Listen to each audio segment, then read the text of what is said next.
আর নামও সেলিম।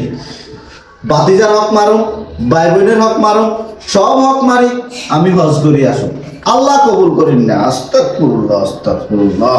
কাকা ও কাকা কাকা মানে কি আস্তাগফিরুল্লাহ আস্তাগফিরুল্লাহ আস্তাগফিরুল্লাহ। সামনে কথা শাস্তা করে আর দূরটা বাইল বেলিকে কেন তুই নীতি করি?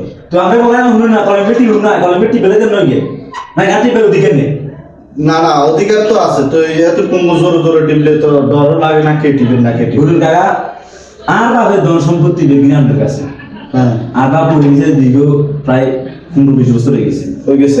আমরা কাকা আগে জায়গা জমি কিন্তু আমরা রাখতে আছে আমরা এখানে, তো এই ক্ষেত্রে আমরা গানটা কিচ্ছি নেই পর্যন্ত। আস্তাগফিরুল্লাহ আস্তাগফিরুল্লাহ আস্তাগফিরুল্লাহ, নাযুবিল্লাহ নাযুবিল্লাহ। এটা কি কথা কইলি বাতিজা তুই? এটা কোন ধরনের কথা কইলি? তুই তো কাকার কলিজার মধ্যে ধাক্কা দিলি আছেন।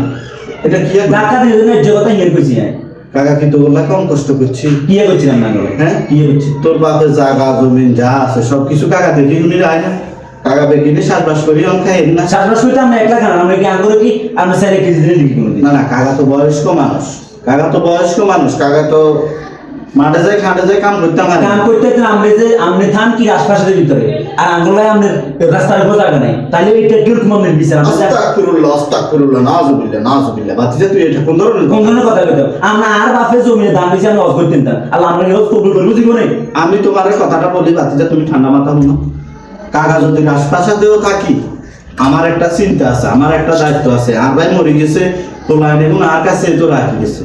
আমি যদি রাজপ্রাসাদ থাকি, আমার বাতিজাল্লায় আমি কাছারি ঘর হইলেও রাখছি। কিল্লে আমার কাছে করে রাখবে, আমি থেকে রাজপ্রাসাদ থাকবো, কারণ এখানে আর বাপের সম্পত্তির আস্তাগফিরুল্লাহ আস্তাগফিরুল্লাহ আস্তাগফিরুল্লাহ। আমরা বললাম এখন হলে কলেজে আর আঙ্গুল মাসে বলে দিলাম আস্তাগফিরুল্লাহ আস্তাগফিরুল্লাহ। আর গোলামাইয়া এত কষ্ট করছি, রাজপ্রাসাদ বানাইছি, আর গোলামাইয়া কলেজ হইব না কোন হইব?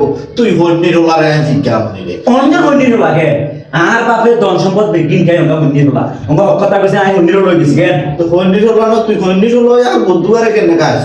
শালার পুতা আসে জানি তোর বাপ মরে গেছে আরো আগে, হালি হইতে দূরে থাকতে তুই গেছে এই এলাকার যেন অনেক তো লুঙ্গিরে যেন নকরি রাস্তার ধরে যেন আড়স, কার নামে আড়স, সেলিম মিয়ার বাতি জায়গা তোর যেন আর বাতিজা হিসাবে পরিচয় দিছি, এটাও তো তোর কোহালের ভাই। কাকা এটা কিন্তু আমরা পরিপূর্ণ বেইমানি করার কাকা, এইটার প্রতিশোধ একদিন আমি তুলে চাই দেবো। আস্তাগফিরুল্লাহ আস্তাগফিরুল্লাহ। বেঈমানি আমি সেলিমের সাথে যাই না, আমি হাজী কিয়া সেলিম, হাজী মোহাম্মদ সেলিম, আমির সাথে বেঈমানি যায় না। আল্লাহর গজব হইছিল আমরা কাকা, আমরা এটা চাই। কোনো বাতিজা কাকা কাছারি ঘরে এখন সুন্দর করে দিয়ে রাখছি, কোনো টেনশন করবে না। বললো ডাকাত তো নাই, সিটাক তো নাই, 2-4 দিন এনে থাই যাবে। কাকা ধন সম্পদ